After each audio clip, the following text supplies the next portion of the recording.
You wanted the best. You've got the best podcast. The hottest podcast in the world. The Chris Voss Show, the preeminent podcast with guests so smart you may experience serious brain bleed. Get ready. Strap yourself in. Keep your hands, arms, and legs inside the vehicle at all times, because you're about to go on a monster education roller coaster with your brain. Now, here's your host, Chris Voss.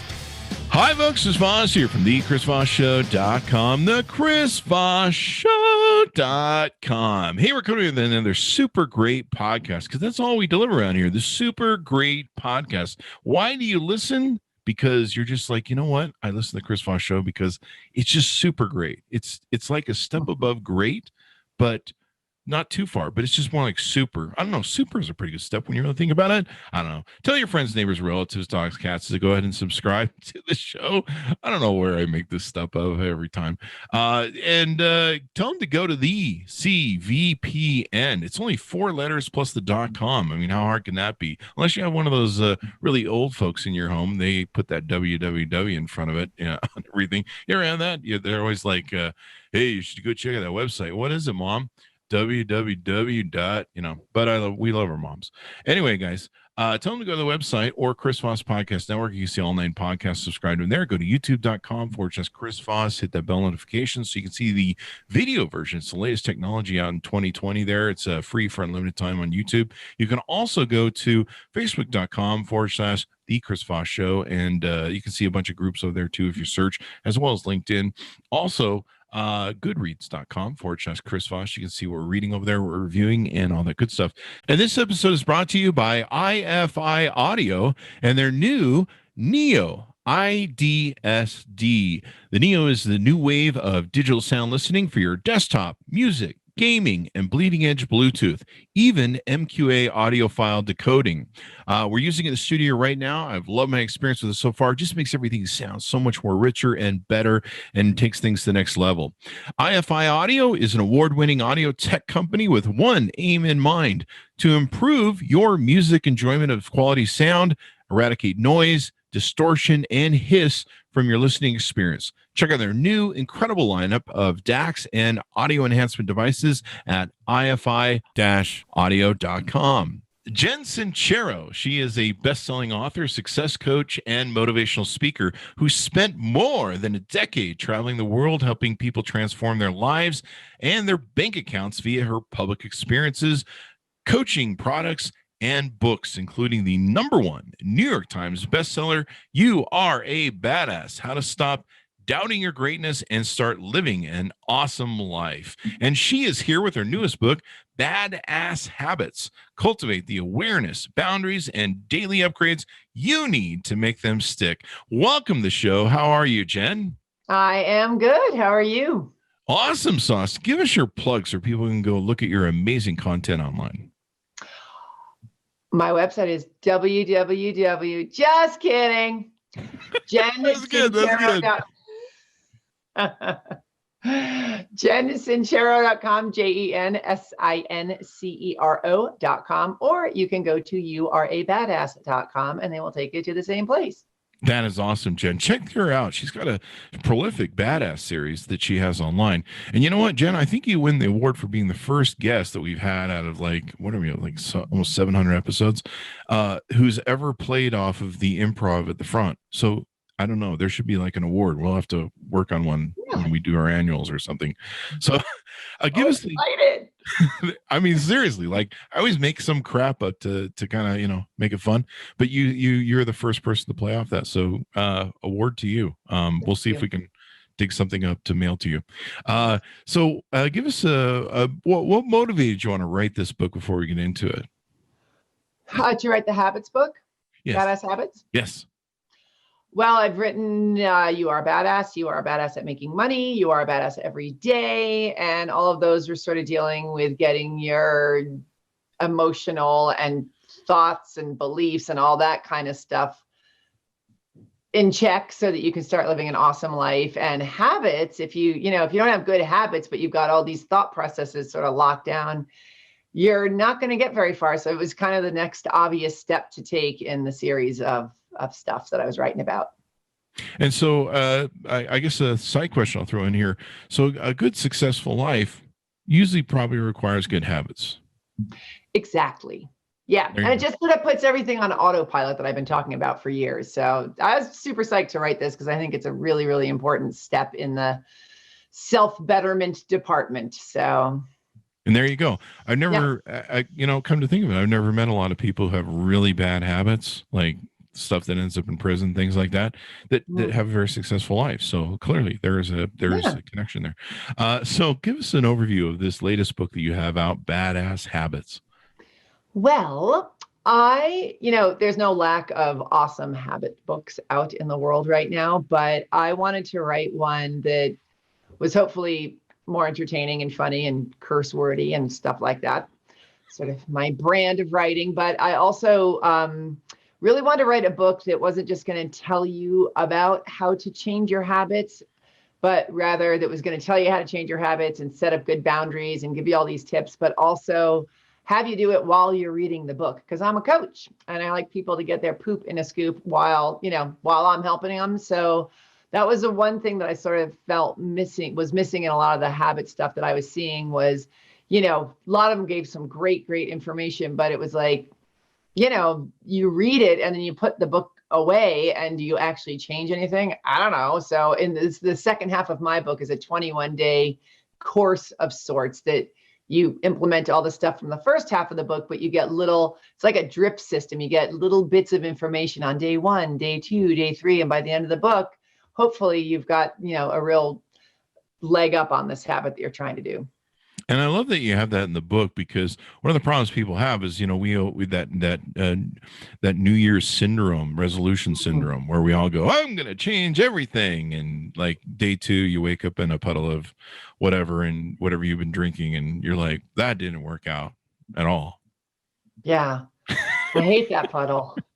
I never want to wake up in that puddle again. I used to do that on New Year's, where I'd be like, I'm going to not drink anymore. But you're like, this is my last champagne. You wake up the next morning with a hangover and you're like, this is a bad omen for the rest of this year. Well, I think that's the problem when you make that kind of declaration, then it gives you free license to do it like you've never done it before. And then if you keep not quitting, you actually make it worse because you keep celebrating the night before you allegedly are going to quit. And then you've created a bigger problem than you had in the first place by not trying to quit. Yeah. Or like people that do that. I've met a lot of people that do that, and I might have been guilty of it from time to time. Like, you're like, I'm going to go on a diet as soon as I finish half this cheesecake, like the whole cake pie. And then you're like, whatever. So give us an idea of some of the content of your book and some of the advice that you give to readers. Well, one of the things that I really focus on in the book is if you want to change your habits, you've got to change your identity. And I think because, and it is important to change what you're actually doing, the actions you're taking. But if you don't identify as the kind of person who already embodies this habit, you're making it a hell of a lot harder for yourself. So for example, if you want to quit smoking, let's say you've smoked your whole life and you're a smoker, right? When you go to quit, you're basically coming from a place of a smoker who's trying to quit. But if instead you decide, you know what, I am a healthy person who loves my body, who takes great care of my body, who has pink, sprightly young lungs. If you come at it from that perspective, what it does is it knocks out the opportunity for what I call the negotiation process, which is, you go out one night, you get real boozy and you're like, I'm just going to have one cigarette. Like, it's not going to kill anything. Like, just one stupid cigarette. If you're a smoker who's trying to quit, that negotiation makes sense. If you're somebody who's healthy and takes great care of your body and has pink, sprightly lungs, that conversation doesn't even enter your mind because it has nothing to do with who you are. It's like waking up every morning and negotiating whether you're going to drink a bottle of vodka. Like, if that's not who you are, that doesn't even happen. So embodying, setting out some specifics of what a person who is healthy and who takes great care of their body, how do they walk? Who do they hang out with? What do they think about? What do they talk about? Where do they place their focus? What do they do when somebody who's smoking a cigarette walks by? Who is that person? You start getting the specifics clear in your mind and you start doing those things to make it a lot easier to make the habit happen. And I saw some of this in some of your interviews. You're talking about identity and some of the importance of it and a lot of different things.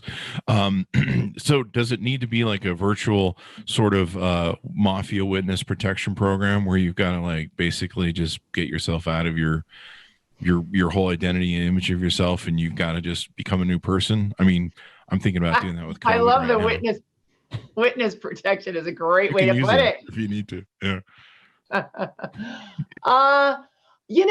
As best as you can, it's kind of like fake. It is faking it till you make it, but the thing is, our identities are all made up by us in the first place anyway. So why the hell not make up a new one that actually benefits you? That's very empowering. What? That's very empowering that you say that, because I didn't really ever make that distinction, that we're in control of making our own identity. So, hey, stupid, make another one. Right. It's really funny. It's like when you start looking at all this stuff and breaking it down, and, that's why they say awareness is the first step in self-transformation, because once you become aware of all the crap that you've been buying into, you can change it. We make a lot of drama out of stuff. I'm not saying that it's overnight and the second you're aware of it, you have now conquered all your issues, but it's also not as hard as we're pretending it is.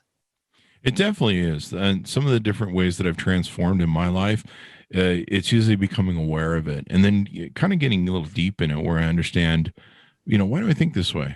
And what led me down those pathways. But I love what you talk about with identity.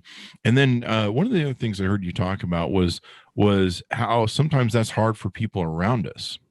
Like, people don't want us to change. Sometimes those are really deep in relationships that we might have, or marriages, or whatever your relationships are. And people have a hard time when we say, hey, I'm going to change this. And they're like, wait, you're changing who you are and your identity. And this is the person I felt. And sometimes they feel challenged by that. Yeah, it's a super common problem. It's probably the most common question I get asked at all my talks. Like, what do you do when the people around you don't support you? And you're right, like it threatens them and it challenges them, and you're basically killing off the identity of somebody that they know and love. And people tend to get pretty grouchy when you kill the people they love. So you're not only changing that relationship that they're comfortable with, but you're also showing them, because we tend to hang out, when you hang out with people or when you've got people in your life, it's a very comfortable, familiar zone that you're in. And you're making everything very uncomfortable and unfamiliar for them. And you're also showing them, hey, I'm going to lose 30 pounds, or I'm going to get married, or I'm going to make a lot of money, or I'm going to start my own business. And basically by saying that, you're saying to them, not out loud, but you're saying, if I can do it, you can do it, because we're sort of samesies. We hang out, we do the same things. And if I'm going to transform myself this way, it means you can too. And a lot of times people get really it's kind of like giving them unsolicited advice. Mm-hmm. So that's why they get really, worried for you and tell you all the reasons it's not going to work and make fun of you and stuff like that, because they're not psyched. And you're also challenging their concept of what is true and real. So if life is this certain way and they believe that you can and can't do these things and that my friends are this certain way, and you change that, people get really, really freaky about that. And I like how you say that, where people really are attached to that identity. Like I've had times where I've been in relationships where I just got sick of me. Like I got sick of putting on weight, feeling unhealthy. And so I started working out, and it had nothing to do with I'm going, I want to get in shape so I can leave you sort of mentality. But I've had girlfriends that are like, wait, you're working out now? And yeah, I'm just like, yeah, I'm a horrible person, especially in a relationship, because I'm miserable. So I'm going to try and be healthy so that, maybe we'll have a future together, because, I won't die tomorrow of everything I'm doing. And it's interesting how people sabotage you, like in what you talk about, to continue in that thing. They'll be like, oh, he's going on a diet.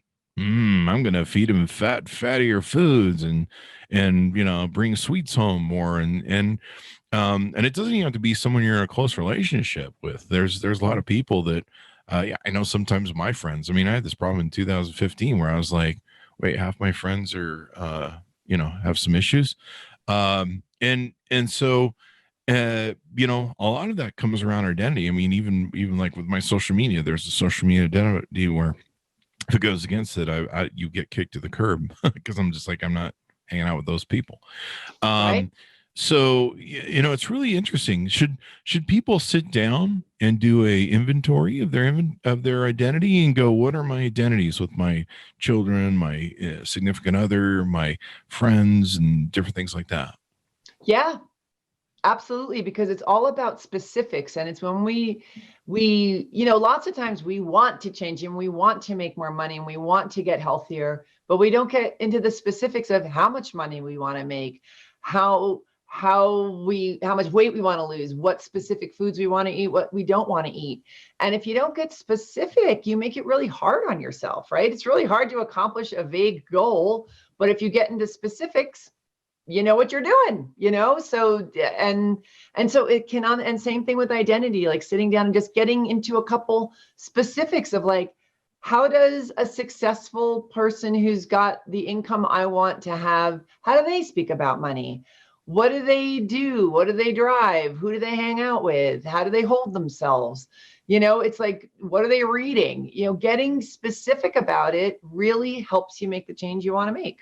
Yeah, that's why I like hanging out with authors and having them on the shows, because they're really smart. They put hundreds of hours in the research of what they've done, and so they can come on my show and in an hour I'm just as smart as they are, or not really.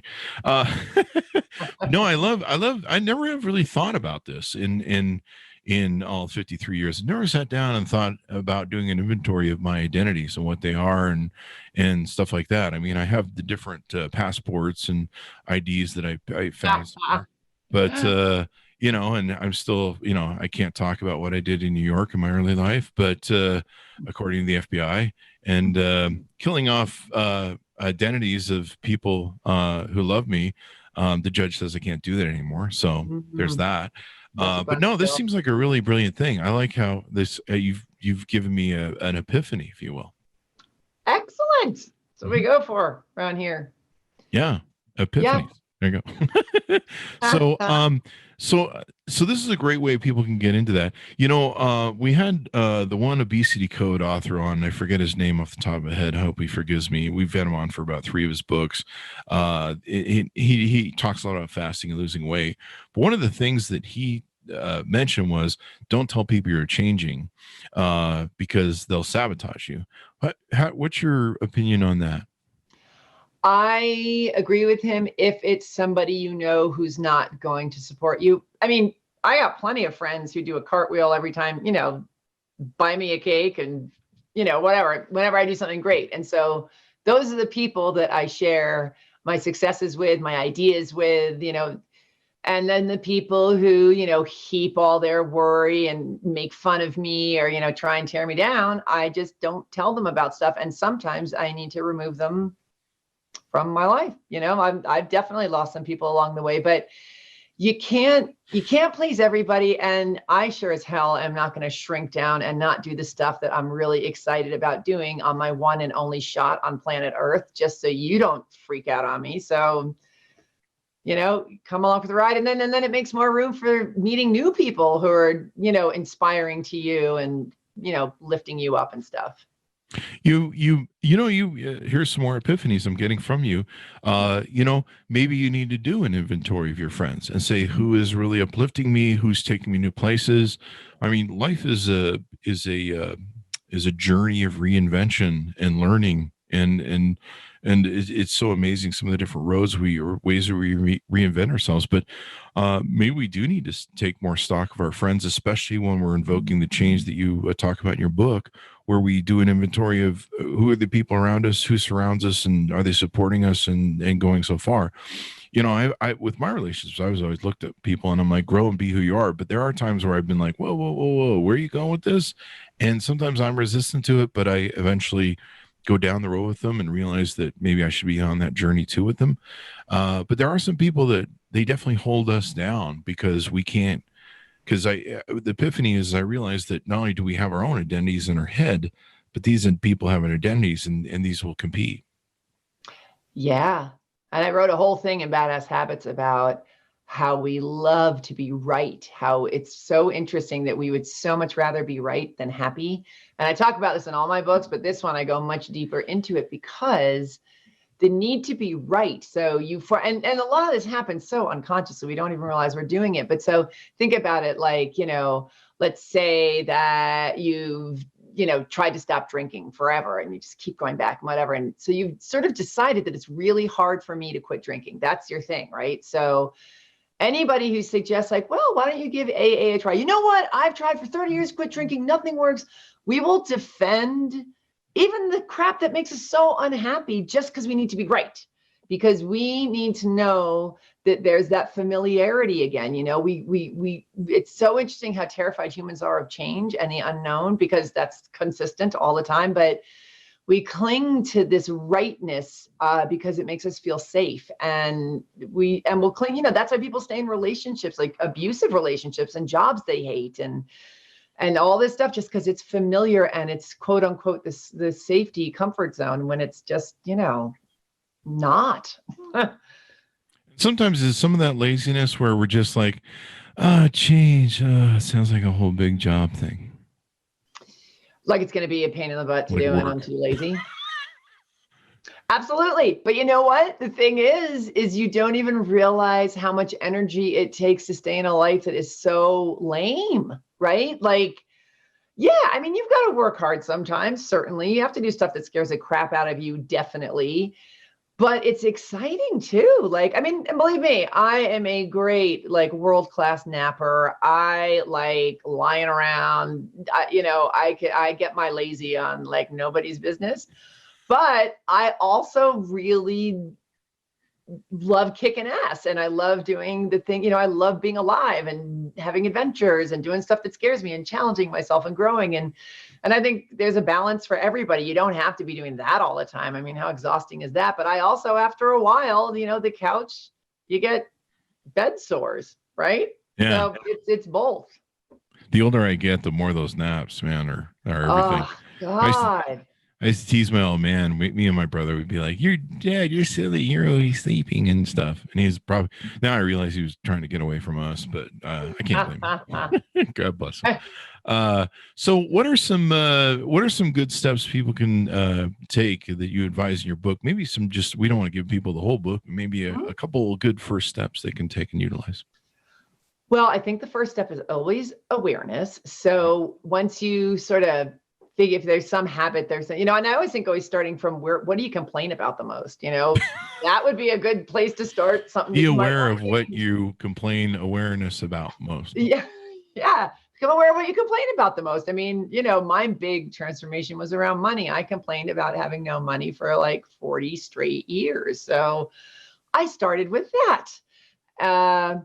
And so become aware of what you complain about most, and then become aware of what your beliefs, thoughts, and words are around that thing that you complain about the most, and then start questioning it, right? So with money, for me, I was like, it's really hard for me to make money. I have no freaking idea what I'm doing. Money is evil, and gross people are the ones who make lots of it. I wouldn't know what the hell to do with money if I had any anyway. And then you start looking at all of these things that you've been saying and believing. And literally, the more you say and believe and think things, it creates like a rut, like on an LP record. Do you remember those? Mm-hmm. And so yes. The longer it digs a hole, look at his face. Deeper it digs in, and the more grounded it becomes in your identity, right? And that's why we believe this stuff to be the quote unquote truth. So when you decide to change a way of being, you have to come up with new thoughts, beliefs, and words and actions, and put those on repeat and repeat and repeat, which is why one of the first things I have in the book is to rewrite your mantra around whatever this habit is. So back in the day, my mantra was, I can't afford it. I said it 100,000 times a day.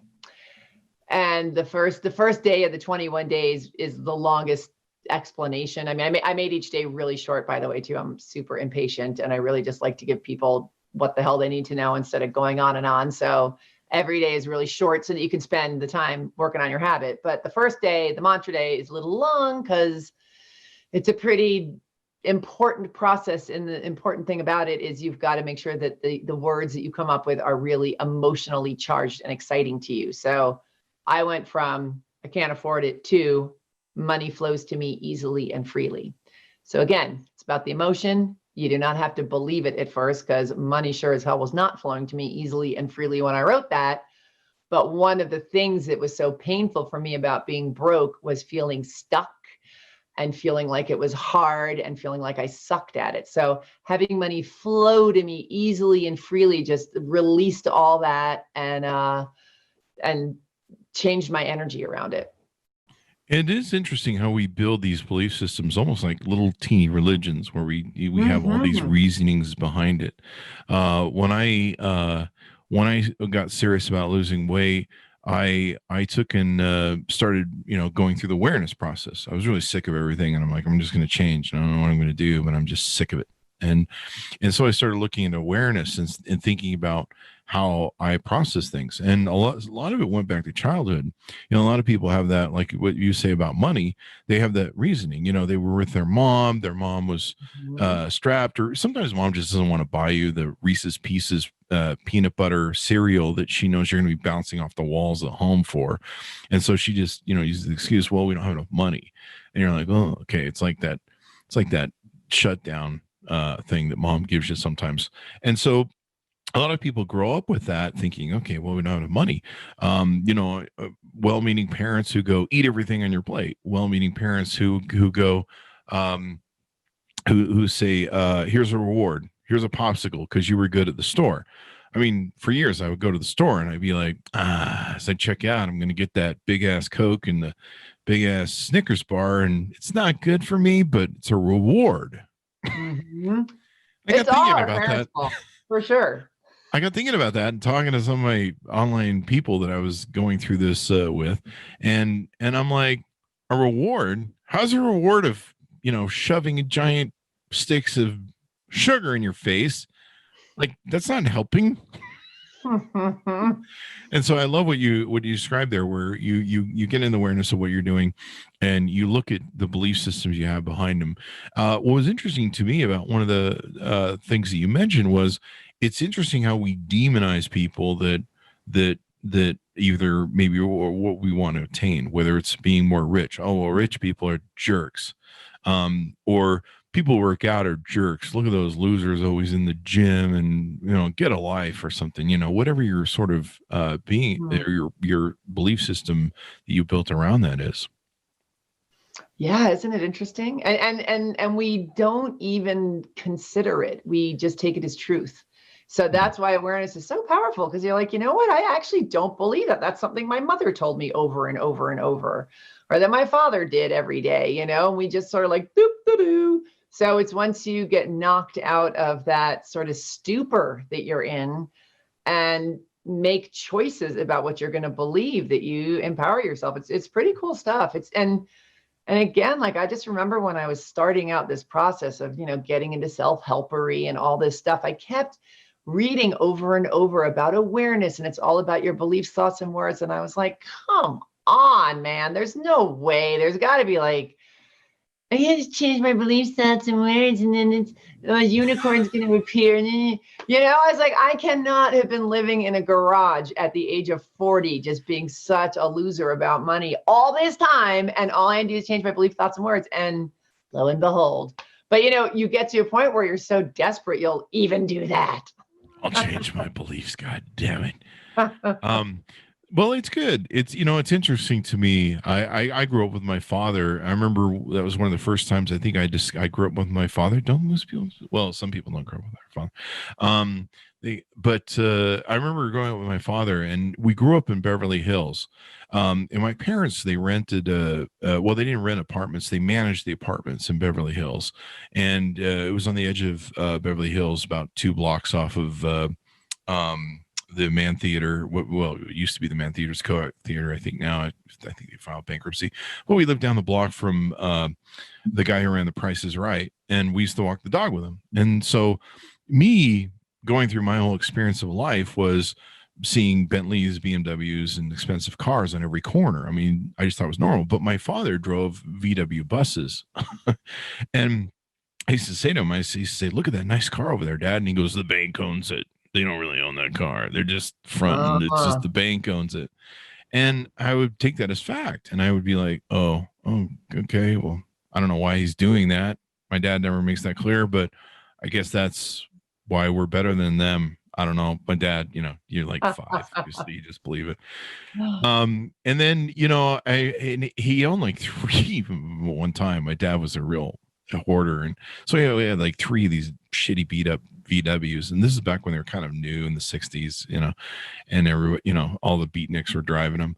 Those ones were cool though, back in the 60s. They kind of were cool. We had the camper one. So we go down to the SoCal beach, and, my mom loved it to take us and get us out of her hair at the beach.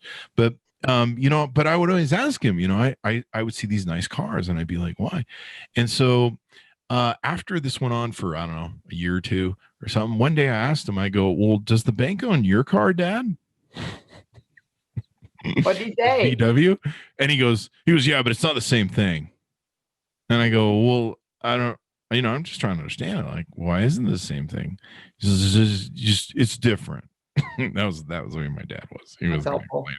But that's when I started realizing, these belief systems that people have and how it locks them in. And, of course, later, as I got a little bit older, I'm like, well, the bank owns every car. So why do those guys own those BMWs and Mercedes? And my dad likes his little VWs, even though the bank owns them every time. So, people need to look at these belief systems, and you meet so many people that they'll talk about change. And you probably had this in your coaching where they're like, I want to change. I want to lose weight, or I want to get more money, and blah, blah, blah. I want to do this. And you're like, well, let's do that. And they're like, yeah, but people like they do this, and I don't know about if I want to become that. And I guess you really have to make those conscious choices. Is how much important is writing stuff down of what you're advising in the book and changing your life and putting it on paper, make a commitment to it? I think it's really important for some people. It really depends what it is and who you are. But I think it's a really helpful tool, because a lot of times what happens when you're journaling, if I have this exercise where you write a letter to money, and You Are a Badass at Making Money. Because a lot of times, most people are like, if I said, hey, I'm just going to give you $10,000, you'd be like, sweet, you wouldn't, that'd be great. However, subconsciously, you may believe that rich people are scumbags, that if you make a lot of money, you won't be able to keep it. Like you'll think like, I'll take all the money you'll give me, but you also have a lot of negative beliefs around money. So when you write this letter and you really go free form and you really make yourself just keep going, the nice thing about writing is in the moment you're writing it down, and then when you read it back, you're like, holy crap, I didn't even know I felt that way. So I think, as opposed to just thinking things through, thoughts can get lost, and, belief systems are so strong that you may not even notice them. But when it's written down on the page and staring back at you, it can be a really powerful tool. How important, let me ask you this, because like one of my journeys, I grew up poor. Obviously, my dad liked VWs. Mm-hmm. We were in Beverly Hills because he managed the apartments.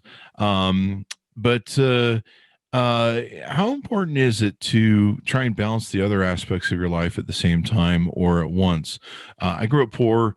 I thought becoming rich and getting all those BMWs and Rolls Royces that I'd seen all my life was important. I became CEO, built my first companies at 18, got what some people would call rich and successful, I suppose.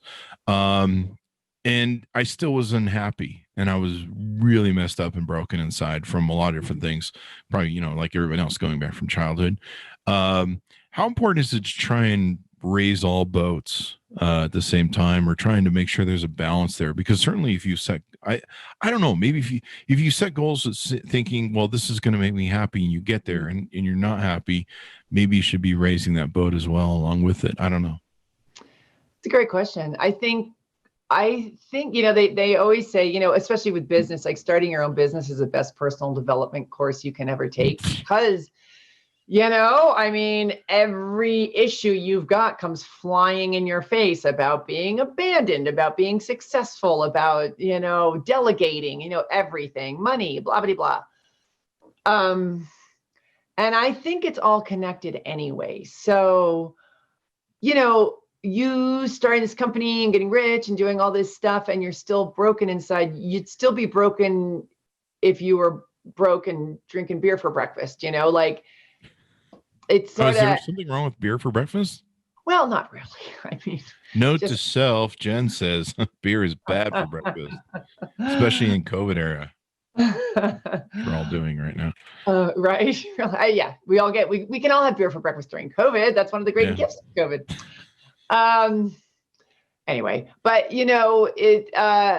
we've all got so many areas of our lives to work on. That's, life would be so boring, I guess, if we didn't. So there's always gonna be something that's tanking in your life or that needs a facelift. So, but you can only work on so much at once. And I'm a pretty big believer of staying focused on one thing so you can at least get some momentum going with it, because if you fragment and try and fix everything at once, you will fix nothing, so you've got to focus and get some traction, but you've got to have balance as well. Yeah, I think it's important that or spending, I don't know, as many years in therapy as you possibly can. Looking back at 50 plus, I'm looking back going, I should have probably spent some time in therapy somewhere along those lines. Good. Or reading your books as well, so that I can learn more and everything else. What have we covered that's in your books we want to tell people about to tease them to go out and buy this book? This is good. I have a whole chapter on boundary setting, which I think, which I have to say was so funny when I was talking to my editor about writing this book on habits. I had a habits online course years ago, and I was like, I got to write this book because I want to put all this stuff in it. But then I was like, but I also would love to write You Are a Badass at Boundaries, because I don't know about you. You said you're 53? Yeah. Yeah, I'm 55. And I was like, there was something about when I hit 50, everything got so much easier. Like saying no got so much easier. Doing what I wanted, letting people screw up their own lives, letting them have that as their problem unless they ask me for help, got so much easier instead of feeling like I needed to fix everybody. And I remember my dad, he's an Italian immigrant with a really thick accent, and I can't speak about him without using his accent. So that's why I'm going to say this the way I say it now. But he was like, I don't know if you get older and wiser or older and more tired. And I was like, that's it. Like you don't have the energy for the drama once you hit 50. And it's such a gift, So I found that I got really good. I know. I make my dad sound like an Indian immigrant. I realize my brother does a much better accent. Oh, I was laughing at what you were saying about how why am I making my life miserable with all this bullshit? I'm just so tired. I realize actually that's now why I'm the same way. Right? Mm. Oh my God! I will not invite you over if I don't want you over. I will kick you out. I will make you dinner if I want to. I will not make you dinner if I don't. I don't have so much energy to give. Second guessing what you want, worrying if you don't like me. I mean, listen, I've still got some of that, but there was something about hitting 50 anyway. So when I was writing Badass Habits, I was talking to my editor. I was like, I really want to write You Are a Badass at Setting Awesome Boundaries or something. She goes, but boundaries and habits, if you don't have good boundaries, you're going to have crappy habits. I was like, Eureka. So I wrote a whole chapter on them. And I also want to say, for all you youngsters out there listening, you can do it in your 20s too, but I just didn't realize it was a thing. So you guys can have an awesome jump start on all this if you want. You don't have to wait till your hip hurts to get good at boundaries. But anyway, so I wrote this whole chapter on boundaries, and it was super fun. And I saw some of your discussions on this in different podcasts when I was researching you, and that was something I wanted to talk about, because I love this idea, because boundaries are so important, because also that's part of identity. When you're young, those stupid young people, when you're young, your friends and people you have, or you're so bound to them because they're a really part of your identity. I mean, that's kind of how you've been raised, and you're kind of still searching at who you are. But as you get older, you start to cement who you are, and you start setting more boundaries. And I think this is really important, because I think boundaries is like you probably write in your book, so tied to identity. And of course, people who don't want you to change, don't want you to lose weight, work out, make more money, whatever your goal is, People who don't want you to do that are going to interfere with you because it's their identity too. But those boundaries are so important. And I think as you just get older, you're just like, you know what? I don't need these people to live. I've been fortunate enough where I've been betrayed by enough friends or business partners or different things over the years where I've realized that I don't need to be friends with everybody. I don't need to, well, I have a huge fan base on social media, but I don't need to be like, they're not coming over for dinner sort of thing, like you mentioned.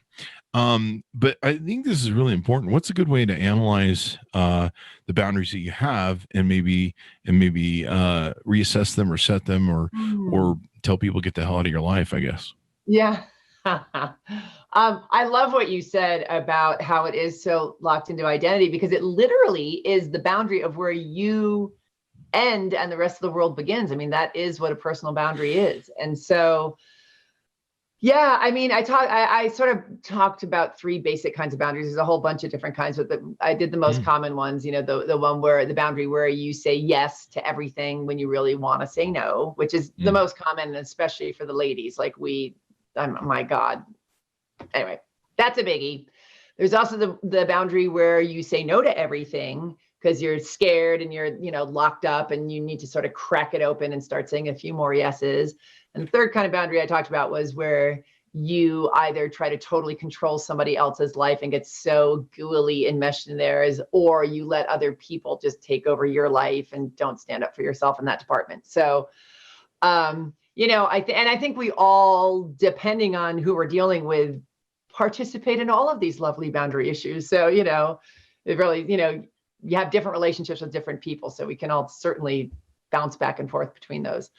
And so, you know, again, it's awareness. It's becoming really aware of where you're sucking at it. And honestly, it's like, where are you unhappy? Who are you unhappy with? And taking responsibility for your relationships and being like, well, maybe I think that person is an overbearing bitch because I never say no to her. You know, like maybe I need to set a boundary and I haven't been clear about my needs and she's just rolling with what I put out, you know? So it really is a lot about taking personal responsibility. And I think a really important thing, especially with the saying no boundary, is understanding that you're not a big, bad, mean person for doing it and you're not cutting people off. You're actually doing everybody a favor, because when you are not clear about your needs in any of these, what does that cause? A whole lot of resentment, walking on eggshells, like nobody really knows what's going on, passive aggressiveness, like, you know, why is somebody so grouchy every time I come over? Because they're pissed at me because they set a bad boundary because they didn't tell me they don't want me to come over. It's like everybody loses. So in the initial setting of the boundary, it might be a little tough because you've always been a doormat and now you refuse to be a doormat. So the people who've been enjoying wiping their feet on you now have nowhere to wipe their feet. But if they love you and respect you and want you to flourish, then they'll get it and everybody will be better for it. You know, it's an interesting thing. I think this is a really important topic, especially enmeshed with everything that you've talked about with, you know, changing your habits and stuff. And you have to address these things. I know a lot of people, you know, they struggle with boundaries. They struggle with friendships. Well, I don't want to be mean. But then they don't realize how destructive those people are in their life and how much sometimes they're sabotaging them. I mean, I've been guilty at sometimes being the saboteur with some of my friends and stuff. Don't get married. It's a death thing. You know, I'm like that. Sometimes that Vince Vaughn guy. And I think it was at old school where I'm standing at the altar like, run, you can run. You know, and sometimes my friends get married and then I realize I have to change my identity to, okay, I have to accept that they're married and, you know, if they want to spend the rest of their life and happy, that's their business. I'm just being funny. No, I'm not. Anyway, but no, a lot of my friends, it's kind of funny. I have a really tight group of friends that I started purifying my friends, if you will, a while ago. I sound like I'm in a cult, huh? Well, because you're old and tired. You don't have time to hang. Exactly. I love this. I really figured out why. But you know, I started really going, you know what? I want quantity around me. I want quantity. I still do that. But I want quality people close to me. And so I started really looking at their integrity levels, whether they're good, bad, or people, or whether I would, you know, people have different rules for that, I suppose. But I really looked at, you know, the goodness to humanity sort of people. Can I trust them? Trust was an important thing for me. Honesty, people that are trying to do good in the world, at least they try. And so I really kind of assessed that and gave that and set up some boundaries to where if you don't fit that mold, we'll associate together. I'll say hi to you on the street, but I'm not going to loan you money, or you're not going to come over to the house. But I think these are real important points with boundaries to help set those forth, because those are the people who are usually either interfering or helping us with our identity. I remember a couple of my girlfriends over the years, they would come home and they would go off on their girlfriends. And I'd be like, well, why do you hang out with that person? Because you clearly just complain about them all the time. And like, I don't think you realize how much it is. Sometimes I break them out of the habit. They come home and talk about coworkers that were always working against them, or girlfriends that were working against them. And I'd just be like, let's go kill them. You've complained about this for a year now, so let's just go murder them. We'll put them in a grave. And they'll be like, reverse psychology, basically. I didn't really ever murder anybody. Wink, wink. And they'll be like, no, I don't hate her. And you're like, well, girl, I'm trying to feed it back to you that you do. Like, and maybe you just need to cut those people out of your life, set some boundaries, and maybe go find some better friends. You don't have to complain about all the time. I don't know. Good point. But and that's it. It's like they're not even aware. It's like that's just blah, blah, blah, blah. That was usually how I'd break them too. I'd just be like, let's go murder him. And I'd be like, let me explain something to you. You talk about your friends like I talk about enemies that I want to murder. Like, there's something wrong there. So maybe you need some boundaries. You need new identities. It's interesting how we tie ourselves to the same people all of our lives. Marriage. Sorry, I got to keep beating that joke now. And we don't change. I mean, sometimes recycling different people in our lives or coming up with some new, and a lot of people do this. They go, I want to get divorced and become something new. I want to leave you and become something new. I mean, that's pretty much my whole dating life, really, when it comes down to it from their end. Anyway, enough single and married jokes. Anything more we need to know about the book, Jen, before we go out? No, what else do we need to know about the book? It's really good. Yeah. I got a story about, I'm 6'1", about, being 6'1" and being forced to play varsity basketball when I was a freshman. Pretty horrifying. Was it horrifying? You got to tell us the story. You've teased it now. Well, yeah, because I was really, when you grow that tall, that fast, the balance doesn't usually come with it. And I'm still waiting for that piece of the puzzle, actually. But yeah, and just talking about how I had this coach who was really persuasive, who talked me into like being on the varsity and I was such a nerd. I was like, you had to get a cootie shot if you touched me, like not popular. And like all the like cool popular girls that were seniors were on the varsity basketball team. I was like, I'm gonna get eaten alive. But this coach talked me into joining, and anyway, it was, and then she's always like, Sincero, just like rebound and pass. Do not dribble, do not shoot, don't do anything fancy. Because I was so uncoordinated, just like loping up and down the court. And I was the tallest person in like 9 counties. So we like went to state that year. But anyway, so she talked me into that. I was miserable. I hated it. And then she also talked me into dressing up as Big Bird for field day. Like she could talk me into anything, basically. It's a chapter on how powerful words are. And I was like, if you don't think words are powerful, you never knew my coach. So I finally stood up to her, and after the Big Bird debacle, did not rejoin the basketball team. But man, she could talk me into anything. So you gave her a little story about how powerful your words are, so that you really got to watch them, like bitching about your friends so that your boyfriend suggests murder, things like that. Yeah. You just may want to do an awareness session to why do I keep attracting to people like Chris Voss? And I advise everyone to do that. Maybe explore your childhood, what happened with your father and stuff like that. I remember I used to have some friends that own strip clubs, and they'd be like, if it wasn't for bad parenting, we'd be out of a job. So, I think it's interesting to me how a lot of stuff comes from childhood issues, childhood trauma and everything. That's a part of your brain. Like you literally have a soft spot, and all of their thoughts and beliefs and, decisions about the way reality is, they just go right in that little soft spot. And they build into those patterns like we talk about, where we're not aware of them. And then we have these rules, and you're like, where do these rules come from? And it's like, well, our childhood. Thanks, Dad, Mom. Way to go. Yeah. Good job. Yeah. Just blame your parents for everything. I'm 53. I'm still blaming my parents for everything. It's their fault. I spilled my coffee today. It's my mom's fault, really. Seriously. Anyway, give us some plugs on the book, Jen, so people can go look them up on the interwebs. Okay. This one is Badass Habits. And again, my website is youareabadass.com, jensincero.com. I'm on a little virtual tour, right? I don't know, when is this airing? Actually? Probably the next 24 hours. Oh, wow. That's speedy. Yeah. So I'm on a book tour. So you can go to jensincero.com/events and sign up for one of those virtual book tours, and you can come in your pajamas, which is so nice. There you go. Yeah. There you go. So check out her book and her books, guys. Geez, it's four in a series, 5 books she's written. Actually 6, Chris. 6. I'm sorry. My bad. Okay. Listen. My bad there.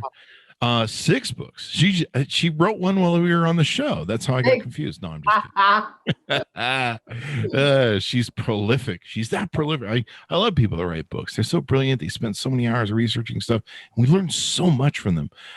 So buy her book and her books, if you will. The book is out now. It just barely got released. Badass Habits. Cultivate the awareness, boundaries, and daily upgrades you need to make them stick. You may want to check out those 21 points she has and give you that sort of life lesson that you need to have, because those will, 21 days, you can get those habits cemented, if you will. Thanks for being on the show with us, Jen. We certainly appreciate it. Yeah, thanks for having me, Chris. This was a blast. This is fun. Go to all the different websites to order her book, and also go to goodreads.com/Chris Voss. Hit that. You can just, there's no bell notification there. YouTube.com, there is a bell notification. It is free for an unlimited time. Hit that upgrade. It's like an upgrade. It'll make you feel really good. You press the button, gives you that warm, fuzzy feeling and the annoying notifications. Go to the Chris Voss Show.com or the cbpn.com. Subscribe to the show. Tell your friends to go to facebook.com, the Chris Voss Show, and LinkedIn, of course, as well. Over there, we have some big groups. Thanks for my audience for tuning in. We love you. Stay safe, wear your mask, and we'll see you next time.